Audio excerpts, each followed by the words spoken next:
बाकी यार आज फाइनली अपनी नेक्सॉन को लेकर जा रहा हूँ मैं लॉन्ग ट्रिप पर, तो इसलिए पहले इसको चार्ज पे लगा देते हैं। फुल चार्जिंग होनी चाहिए ना घर से निकलते टाइम। तो भाई क्योंकि अपनी नई गाड़ी है और सामने है टोल टैक्स, तो फास्ट टैग तो बनवाना पड़ेगा ना जी, बिना फास्ट टैग के तो काम चलेगा नहीं। लो जी लो, पहुंच गए हैं मेरो वृंदावन, मेन गेट आ गया है। बाय बाय नेक्सॉन, पहली चार्जिंग हो रही है डीसी में इसकी, मजेदार है तो इंटरेस्टिंग चीज ही है। बाकी पैसे देखे तो पहली बार में लगे 408 रुपए और दूसरी बार में लगे 268 रुपीज। तो ये बड़ा पंगा है यार, मतलब चार्जर तो इतनी जगह लग चुके हैं इंडिया में, बट ठीक भी तो हो, चलने भी तो चाहिए, तभी तो फायदा है कुछ।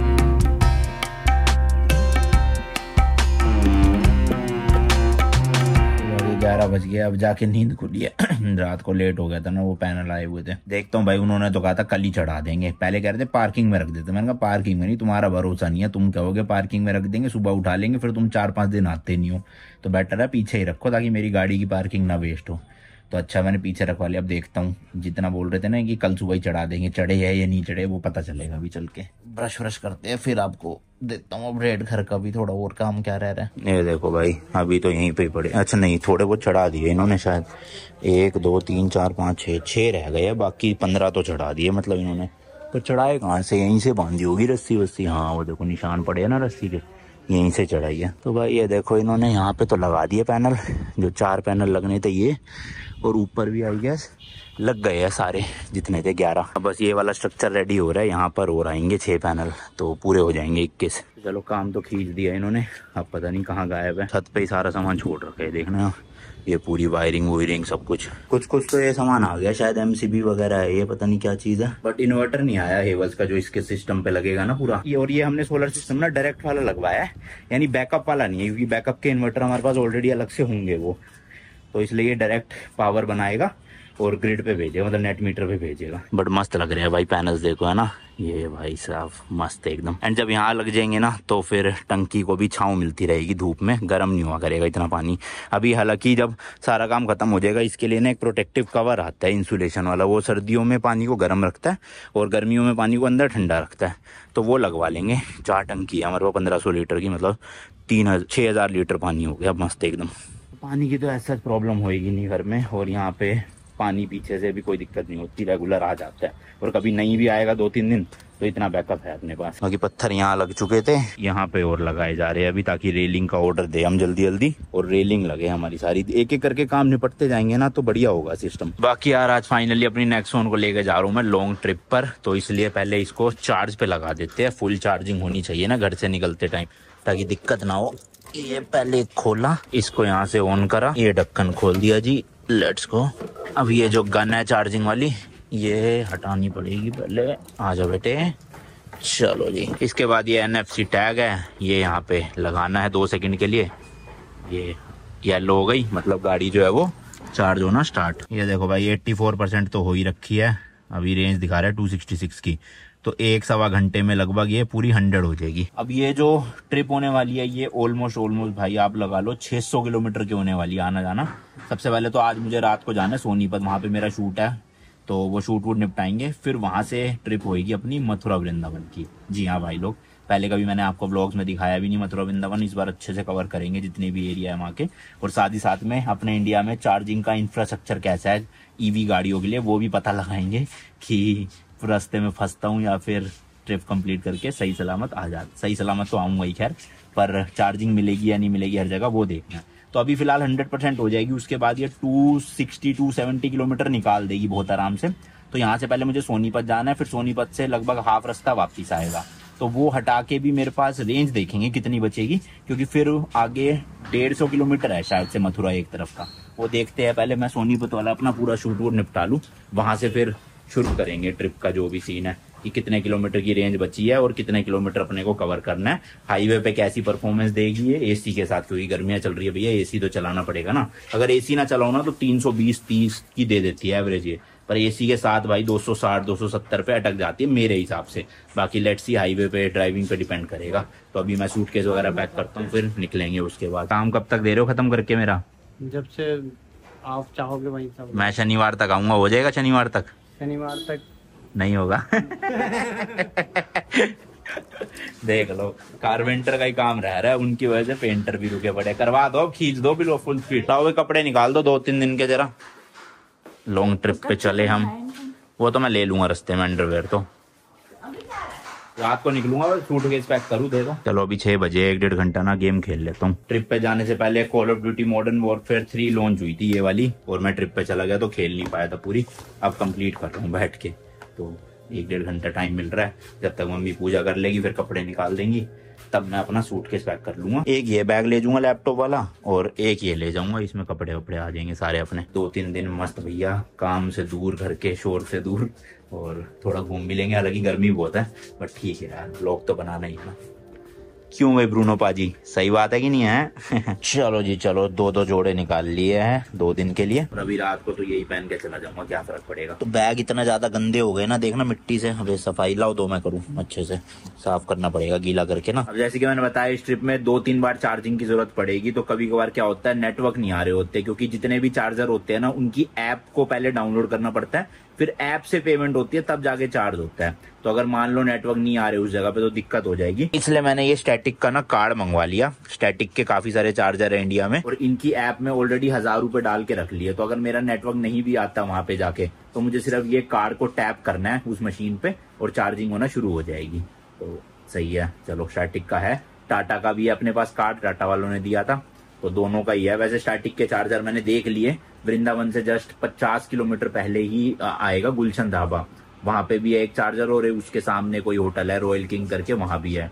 तो बढ़िया, 2 जगह पे है, तो अपना चार्ज कर लेंगे। The next morning. हेलो जी हेलो, चलो जी फाइनली अपन रेडी है निकलने के लिए मथुरा के लिए सीधा यहाँ से। कल घर से निकलने के थोड़ी सी देर बाद ही अपन ने जो है वो मीटर रीसेट कर लिया, तो इसमें आप 10 से 15 किलोमीटर और जोड़ लेना, तो मतलब 60-70 किलोमीटर लगभग चल चुकी है गाड़ी, या थोड़ा ज़्यादा हो सकता है। एंड अभी रेंज दिखा रही है 211 किलोमीटर की, और परसेंटेज है 81। मौसम अच्छा है, बारिश हुई है जस्ट अभी, तो एसी चलाने की जरूरत नहीं पड़ेगी। वैसे चलाने भी पड़े तो इतना कुछ खास फर्क पड़ेगा नहीं। क्यों नहीं पड़ेगा वो बताता हूँ, लेकिन उससे पहले भाई मैं चला गया था जॉकी के स्टोर पे, और अपने लिए अंडरवेयर ले लिए मैंने। पता नहीं कहाँ गायब हो गए, घर में रखे हुए थे इतने सारे, तो अभी 4 लेकर आया हूँ, तो इस ट्रिप का मस्त काम हो जाएगा। यहाँ से मथुरा जो है वो है भाई अराउंड 165 किलोमीटर, 2 घंटे 51 मिनट दिखा रहा है भाई साहब। मेरे ख्याल ट्रैफिक होगा काफी बीच में। तो जैसे कि मैंने बताया, पहले मैं मथुरा जा रहा हूँ, फिर मैं वृंदावन जाऊंगा, मतलब एक दिन दोनों जगह पे देंगे अच्छे से। एंड ये इसमें दिखा रहा है 1865 किलोमीटर, और अपनी गाड़ी की रेंज है 211। तो वैसे भी मथुरा तक चल जाएगी, बट रिस्क नहीं लेंगे। बीच में मैं एक किसी ढाबे पे रुक जाऊंगा, मैंने जगह देख रखी है, कोई एक जगह का नाम है, वहाँ पे 3-4 ढाबों में काफ़ी फास्ट चार्जर लगे हुए हैं, एक गुलशन ढाबा है करके। तो देखते हैं किस कौन से ढाबे का चार्जर काम कर रहा होगा, कौन से का नहीं। तो मैं अभी इस ट्रिप पे यूज करने वाला हूँ ये स्टैटिक की एप्लीकेशन। इसमें डायरेक्ट आपको ना अपनी लोकेशन डालनी है और डेस्टिनेशन डालनी है। जैसे मेरे को अभी जाना है मथुरा, तो मैं मथुरा डाल देता हूँ। तो ये ना आपको उस रूट के सारे स्टेशन दिखा देगा, कहाँ कहाँ पे अवेलेबल है, कहाँ पे नहीं है। जैसे ये देखो, ये जो ऐसे ग्रे कलर के हो रहे हैं ना, ये अनअवेलेबल है, मतलब कि या तो खराब पड़े हैं या कुछ दिक्कत चल रही है इसमें। ये देखो अनअवेलेबल। तो अभी है मेरे पास यहाँ पे ये कोतवार करके जगह आएगी, कोतवान, KOTWAN।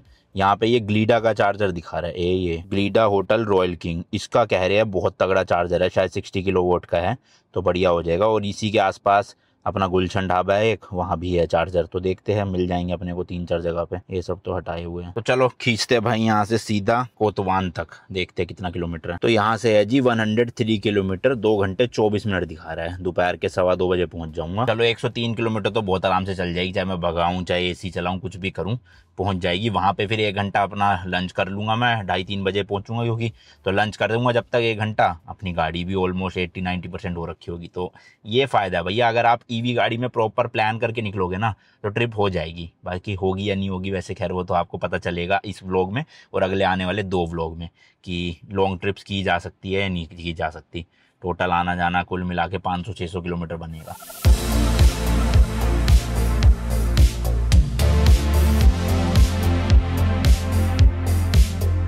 तो भाई क्योंकि अपनी नई गाड़ी है और सामने है टोल टैक्स, तो फास्ट टैग तो बनवाना पड़ेगा ना जी, बिना फास्ट टैग के तो काम चलेगा नहीं। अब ये कौन से वाला फास्ट टैग बेच रहे हैं पता नहीं, देखते हैं, बात करते हैं। कौन सी कंपनी का भैया? ICI का लगेगा या इलेक्ट्रिक वाले का? नहीं तो आप 250 का रिचार्ज होगा तो 250 में 250 तो आने चाहिए। टैग कॉस्ट भी कटती है, रिजर्व रहता है 100 रुपये। बहुत ज़्यादा महंगा है, तो 450 का सीधा 100 रुपये मिल रहे हैं। ऐसे आएगा 500 में। क्योंकि भाई अभी अपनी गाड़ी का नंबर नहीं आया तो टेम्परेरी पे ही ये बना रहे हैं, और गाड़ी का इंश्योरेंस या तो फिर वो टेम्परेरी रजिस्ट्रेशन की जो स्लिप होती है वो देनी होती है, तो उसकी फ़ोटो होती है, और उसके बाद ये अपना फास्टैग चालू कर देते हैं। तो देखते हैं नंबर आने के बाद फिर यही चलेगा या नया। तो जब नंबर आ जाएगा भैया यही चलता रहेगा, नंबर डल जाएगा उसमें? अच्छा, खुद ही डल जाएगा, तो नंबर भी अपडेट खुद ही हो जाता है उस टाइम पे। सही है। अब 450 में 100 रुपये मिल रहे हैं, पर 500 का रिचार्ज और करवा ही लूँगा, क्योंकि अभी आगे आना जाना होगा तो टोल तो लगने ही है। 100 रुपये में तो क्या ही बनेगा। तो ये लो भाई, यहाँ पे अपना फास्टैग लग चुका है। मेरे हिसाब से भाई थोड़ा महंगा है, 450 रुपये में सिर्फ 100 रुपये बैलेंस मिले हैं, तो 350 रुपये मतलब फालतू के। मेरे क्या सिक्योरिटी भी होगी, चलो 100 की ठीक है। अब जो भी है, लेट हो रहा हूँ इसलिए ज़्यादा वो नहीं करना था। चलते हैं फटाफट। मथुरा यहाँ से 126 किलोमीटर बचा है, 1 घंटा 58 मिनट भाई, जिसमें अभी आप लगा लो कि 1 घंटा जहाँ पे मैं खाना खाऊंगा चार्जिंग के लिए, तो वहाँ भी लग जाएगा। तो मतलब 5 बजे पहुँचूंगा मथुरा भाई साहब। आधे ज़्यादा दिन तो निकल ही गया। चलो जी चलो, चेक करने का टाइम आ गया है फास्टैग को अपने। Let's go. खुल जा सिम सिम, बूम। खुल जा अबे ब्लैक लिस्ट अभी तो खरीदा है, ब्लैक लिस्ट क्या आ रहा है। चलो भाई, तो वो कह रहे अभी अभी नया फास्टैग लिया था ना, तो रिचार्ज अभी अभी हुआ होगा, इसलिए 86 नंबर मांगा उन्होंने, और तब जाके फाटक खुला। पहले तो वो कह रहे 7 नंबर पे जाओ, पर मेरी रिकॉर्डिंग चल रही थी ना, शायद उन्होंने देख ली और इसलिए यहीं पे करवा दिया, वरना 7 नंबर पे भेजते फिर वहाँ करते यही सेम चीज़।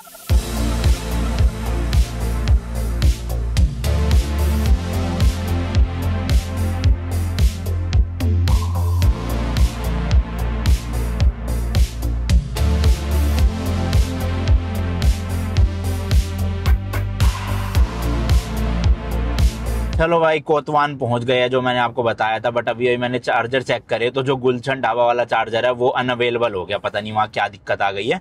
बट एक अभी भी फास्ट चार्जर दिखा रहा है, तो मैंने वहीं की लोकेशन लगा ली है, क्योंकि रेंज बची है गाड़ी में सिर्फ 76 की। मतलब 70 भी छोड़ो, 50 ही लगा के चलो, क्योंकि ये 10% के नीचे आते ही फिर अपना स्लो व्लो होना शुरू हो जाती है। मतलब वो AC भी नहीं चलता फिर 5% के नीचे, तो शायद से। मतलब भाई हैरानी की बात है कि ये ऐसा शहर है, मतलब इतना बड़ा शहर नहीं है ये, पर यहाँ पे भी ना 8 से 10 चार्जर लगे हुए हैं, जिसमें से 9 खराब दिखा रहे हैं और सिर्फ 1 चल रहा है। बताओ, मतलब वो ये इंफ्रास्ट्रक्चर बना भी देते हैं, पर लोगों को ना कदर नहीं होती। मैंने कई जगह देखा, दिल्ली में भाई साहब लोग इतना गंदा यूज करते हैं, लगा के ऐसी फेंक जाते हैं, ढंग से सेट नहीं करते, या फिर जो ओनर्स है वो भी मेंटेनेंस नहीं करते, रिपेयर नहीं करवाते कई कई दिन तक। तो ये बड़ा पंगा है यार। मतलब चार्जर तो इतनी जगह लग चुके हैं इंडिया में, बट ठीक भी तो हो, चलने भी तो चाहिए, तभी तो फायदा है कुछ। ये एक और भाई टोल टैक्स आ गया है आज का, ये तीसरा टोल टैक्स आया है। लास्ट वाला 95 रुपीज़ का था, वहाँ पे हमारा फास्टैग चला नहीं, पता नहीं क्यों भाई साहब, कैश लिए उन्होंने 95 रुपये।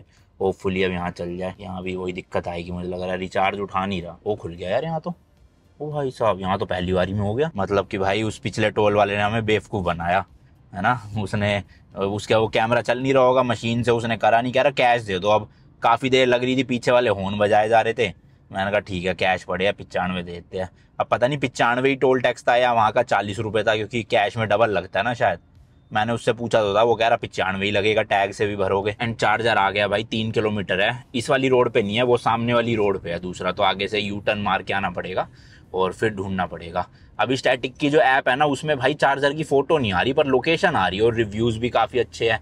कल ही किसी ने करा है चार्ज, तो उसने भी रिव्यू लिखा हुआ था कि अच्छा है, फास्ट चार्जर है। अब होपफुली भाई एंड मोमेंट पे ये भी ख़राब ना निकले, क्योंकि अगर ये भी ख़राब निकला अब तो सीधा फिर इसके बाद मथुरा में ही चार्जर मिलेगा, और वो भी ख़राब निकला फिर तो भैया गाड़ी ट्रेलर में ले जानी पड़ेगी टो करके। तो चलो खैर, वैसी तो नौबत आने नहीं दूंगा, क्योंकि दूसरे वाला चार्जर है। तो वो सामने दिख रहा है आपको रॉयल किंग होटल, उसी में ही चार्जर लगा हुआ है। तो अब बस रोड पार करके उधर की तरफ जाना है, वहीं पे फिर खाना भी खा लूँगा भाई। लंच का टाइम हो गया, 3:30 बज रहे हैं। ये देखो भाई, यहाँ पे ना लाइन से काफ़ी सारे ढाबे हैं, तो इसमें एक ये जो सामने आपको दिख रहा है गुलशन ढाबा, इस वाले में भी चार्जर लगा हुआ है, बट जैसे कि मैंने बताया वो ख़राब है। अब ट्रक वाले भैया कहाँ आ रहे हो मेरे सामने से, उल्टी साइड से हैं। और बस वाले भैया देख के, तो ये गुलशन ना यहाँ पे 2-3 है, पर इसमें जहाँ लिखा है ना 140% वेज गुलशन, इसमें चार्जर लग रहा है, वो पीछे लगा हुआ था, बट वो अगेन चल नहीं रहा जैसे कि मैंने बताया। बट कोई नहीं, अपन जाएंगे रॉयल किंग वाले में। ये बड़ा होटल है यार काफ़ी, ये देखो बड़ा लग्जरी सा लग रहा है। चलो अच्छा है, पर चार्जर ओ लगाई हुई है किसी ने यार, शेट यार। यहाँ तो ये XUV 400 को चार्ज कर रहे हैं अंकल। अच्छा दो है, चलो बढ़िया। एक देखो ये रही भैया, ये ब्लैक कलर की XUV चार्ज हो रही है, और साथ वाला खाली होगा। Let's go. तो ये लगा हुआ है जी ग्लीडा कंपनी का, बट ये स्टैटिक की ऐप से ही हो रहा है ये स्टैटिक की ऐप से नहीं क्लियर। इसी की ऐप डालनी पड़ेगी, तो भाई यही डालनी पड़ेगी ऐप। तो भाई यहाँ इनके सिस्टम में दिखा रहा है ब्लॉक्ड, ये देखो the charger is unavailable at the moment. पता नहीं क्या पंगा है। इन भैया की तो हुई नहीं चार्ज यार, मेरे को लग रहा है ये भी चार्जर खराब है। यहाँ पे तो ग्रीन दिखा रहा है, ये वाला ब्लू दिखा रहा है। तो एक बार लास्ट टाइम मैं भी चेक कर लूँ, क्या पता मेरे में चल जाए, क्योंकि इससे पहले वाली गाड़ी खड़ी हुई थी एक और नेक्सॉन ईवी ना, उनका तो चार्ज हो गया था। एक बार टेस्ट करके देख लेते हैं भैया, चल जाएगा तो बहुत बढ़िया है। पहली बार डीसी यूज कर रहा हूँ मैं। अरे यार चार्जर ही छोटा पड़ गया भाई साहब, बहुत भारी गन है लग गई। तो इधर वाला तो नहीं कर रहा काम, अब इधर वाला लेट्स सी भाई देखते हैं। ये स्कैन करेंगे क्यूआर कोड को। तो ये हर कंपनी की अलग ऐप डाउनलोड करो, इसमें बड़ा झमेला यार। स्टैटिक की अलग ऐप, टाटा की अलग ऐप, इसकी अलग ऐप, एक दो और है जियो वीओ के। इनको कोई यूनिवर्सल ऐप निकाल देनी चाहिए जिसमें सारे इंडिया में जितने भी चार्जिंग स्टेशन है सबके सब शो होने चाहिए, और वहीं से ही सबके सब में पेमेंट भी होनी चाहिए। ये सरदर्दी वाला काम है वरना बड़ा। लो भाई ये शो तो कर दिया है इसने। अब पूछ रहा है कितने का करवाना है, तो कितने 500 की करके देखूँ पहले, या ज़्यादा ही डाल देता हूँ, क्या फ़र्क पड़ेगा। फुल के बाद तो शायद से बाकी पैसे आ ही जाएंगे। तो 650 रुपये डाल दिए, मेक पेमेंट करते हैं। ये लो भाई ट्रांजेक्शन नोट क्रिएटेड, क्या पंगा है। आ गया चलो भाई यूपीआई का ऑप्शन आ गया। पेटीएम हो जाए प्लीज़ भगवान जी हो जाए सही में भाई दिल धक धक कर रहे हैं कि यहाँ भी। वैसे अभी इतना धक धक नहीं कर रहा क्योंकि मथुरा में तो मिल ही जाना है जुगाड़। पर ये तो है भाई, ये चार्जर ठीक करवाओ वरना तो पंगे हो जाएंगे। ऐसे इंफ्रास्ट्रक्चर बनाने का भी क्या फ़ायदा जब चल ही नहीं रहे। तो पेमेंट कर दिया, यहाँ आ रहा है ट्रांजेक्शन स्टेटस इज पेंडिंग। ये क्या पंगा है, अबे मेरे अकाउंट से कट गई। बड़े बेवकूफ़ है, लफड़ा ही है भाई ये इसका। स्टैटिक वाली ऐप सबसे बेस्ट लगती है मुझे, उसमें इतने चक्कर नहीं है, इसमें कुछ ज़्यादा ही है। हो गया भाई, शायद से स्टार्ट हो गया। ये देखो यहाँ पे भी दिख रहा है आपको, चलने लग गई भाई, और पंखे भी चल गए हैं। Let's go. 600 रुपये करे थे, वही चालू हो गया, बढ़िया। ये ले रहा है भाई 18.94 रुपीज़ पर किलोवाट आवर के प्लस जीएसटी। 60 वोट का है भाई, 60 किलो वोट का है ये। सही है भाई, फास्ट चार्जर है ये तो। 50 मिनट में फुल कर देगा मेरी मस्त एकदम। अभी टाइम देख लो 3:38 हो रहे हैं। और गाड़ी की परसेंटेज की बात करें तो 29% पे है गाड़ी, ठीक है। और ये दिखा रहा है 1 घंटा 15 मिनट, 100% होने में। बढ़िया यार। बाकी मैं खाना खाऊंगा जब तक, तो ऐप में भी देखता रहूंगा, अगर कुछ भी स्टॉप वॉप होती है तो आके सही कर देंगे। बाकी चलो बढ़िया है, ये काम हो गया अपना। चाबी निकाल लेता हूँ और गाड़ी को कर देता हूँ लो। Bye bye Nexon. पहली चार्जिंग हो रही है डीसी में इसकी, मज़ेदार है तो इंटरेस्टिंग चीज़ ही है। और ये देखो ऐसे ना कोई भी इसको निकाल नहीं सकता, अंदर से एक बटन दबाना होता है वो टच वाला, तब ये निकलती है गन बार। चलो होने देते हैं बढ़िया। इधर वाला चल रहा है, उधर नहीं चल रहा। तो कोई भी अगर मथुरा वृंदावन जा रहा है, ये ग्लीडा वाला चार्जर यूज़ कर लो, बढ़िया है 60 किलो वोट का। लो जी लो, खाना भी आ गया है। एक पनीर की सब्जी, चावल तो मेरे को पसंद है साथ में, और रोटी यार मेरे को लग रहा है थोड़ी ज़्यादा आ गई। मैंने 2 रोटी मंगवा ली, 1 नान मंगवा लिया। अब ये नान वेस्ट ना चला जाए, साथ में प्याज आ गए। चलो जी खाना शुरू करें। चलो भाई खाना वाना हो गया, सिर्फ 600 रुपये का बिल आया, और खाना भी टेस्टी था, मज़ा आ गया। भाई साहब बाहर निकलते ही देखना कितना बड़ा पंखा है, ओए होए भाई साहब चाइना की तरह यहाँ भी मसाजिंग चेयर लगा दी, पर हालत देखो क्या हो रही है, पूरी कबाड़ी बना दी है। मौसम तो भाई तगड़ा हो रहा है आज, देखना धूप का तो नामो निशान नहीं है पूरे दिन से। और ये ऐप भाई बीच में एक बार फिर से बंद हो गई थी, मतलब चार्जिंग बंद हो गई थी। सिर्फ 250 रुपये की चार्जिंग हुई 55% तक फिर से मेरे को इनिशिएट करनी पड़ी, बट मशीन तक जाना नहीं पड़ा, फ़ोन पे ही बैठे बैठे अंदर मैंने कर दी थी। तो अभी फ़िलहाल देखते हैं कितनी % चार्ज हो चुकी है, और टाइम दिखाता हूँ आपको। अपनी गाड़ी 3:38 पे 29% चार्ज हो रखी थी। अब देखते हैं कितनी हो गई है। इस वक्त हो रहा है भाई 4:26 देख लो, और चार्जिंग हो गई है 66%। तो लगभग भाई 50 मिनट में 40% चार्जिंग कर दी है गाड़ी की इसने।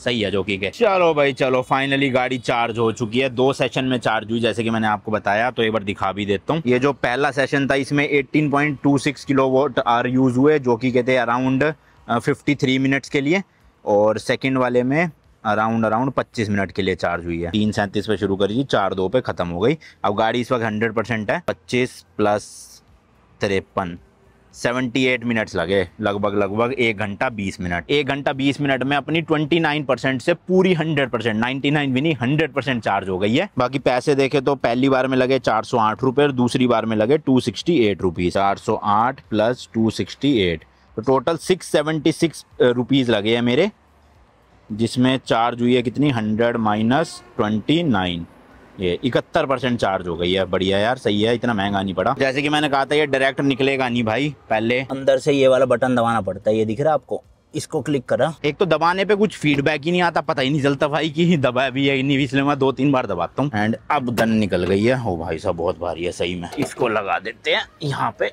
वापस, ताकि अगला बंदा जो भी आए उसको ऐप में अवेलेबल दिखाए। अगर आप नीचे छोड़ दोगे तो उसको दिखाएगा कि ऑक्यूपाइड है, जबकि ऑक्यूपाइड तो है नहीं। तो इसलिए प्लीज़ मेरी आप सबसे विनती है, चाहे कैब ड्राइवर देख रहे हो, चाहे आप आपकी पर्सनल कार है, जहाँ भी चार्ज करो ढंग से यूज़ करो, ढंग से लगा के जाओ, ताकि अगला जो आए उसको दिक्कत ना आए। ठीक है जी। अब खींचते हैं यहाँ से सीधा मथुरा। होटल मैंने बुक कर लिया है, यहाँ से अराउंड 42 किलोमीटर है, 40 मिनट ही लगेंगे।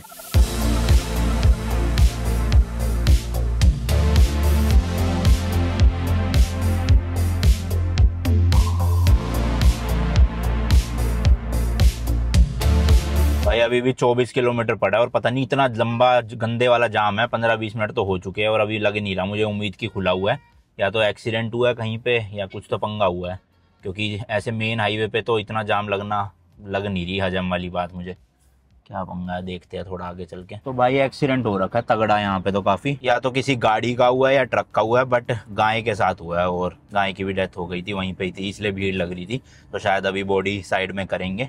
तो लग तो रहा है मुझे हिसाब जैसे कि टुकड़े पड़े हुए थे कि गाड़ी थी कोई, ट्रक के टुकड़े तो नहीं लग रहे थे फाइबर के ना, क्योंकि ट्रक तो ज़्यादातर मेटल का ही बना होता है, तो इसलिए जाम लग रहा था। अब खुल गया रास्ता। वैसे ना गवर्नमेंट को कुछ एक्शंस लेने चाहिए। ये जो लोग अपनी गायें छोड़ देते हैं ना मेन हाईवे पे, वो बड़ी दिक्कत है।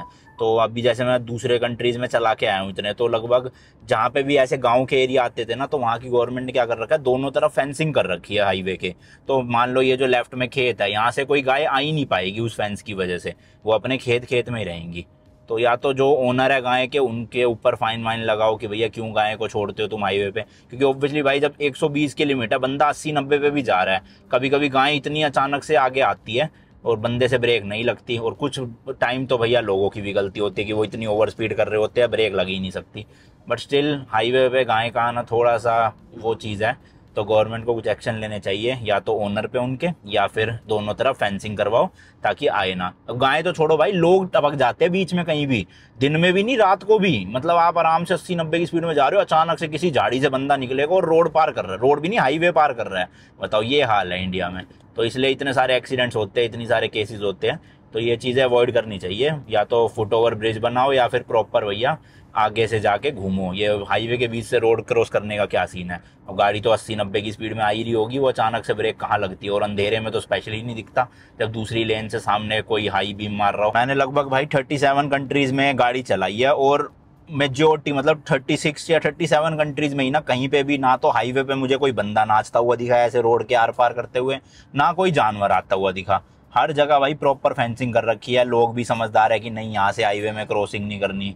बट इंडिया में पता नहीं कब ये चीज़ें सही होंगी। लो जी लो, पहुँच गए हैं मेरो वृंदावन, मेन गेट आ गया है। होटल जो मैंने बुक किया है वो इसी रोड पे 3 किलोमीटर 3.5 किलोमीटर जाके है। तो आज तो भाई टाइम हो गया है, 6 ऑलरेडी बज गए। चेक इन करते करते 6:30-7 ही बज जाएंगे। तो कहीं किसी मंदिर में जाना तो हो नहीं पाएगा, आरती भी मिस हो गई होगी 6 बजे वाली। तो कल ही सुबह एक्सप्लोर करूंगा, अभी के लिए नहीं। तो जी ये होटल है, अभी नाम दिखाता हूँ, पहले चेक इन कर लूँ मैं। वैले सर्विस है, गाड़ी लगा देंगे, ये अंदर चेक इन करते हैं। तो जी ये है रूम जो लिया है, एक डबल बेड लगा हुआ है, इधर ये सोफे है आप देख सकते हो। और बाथरूम दिखा दूँ आपको बस कैसा है, कुछ इस तरह का बाथरूम है। इधर शावर एरिया ये रहा, हेलो जी ये रहा, हेलो जी हेलो। और बाहर का व्यू है यहाँ से।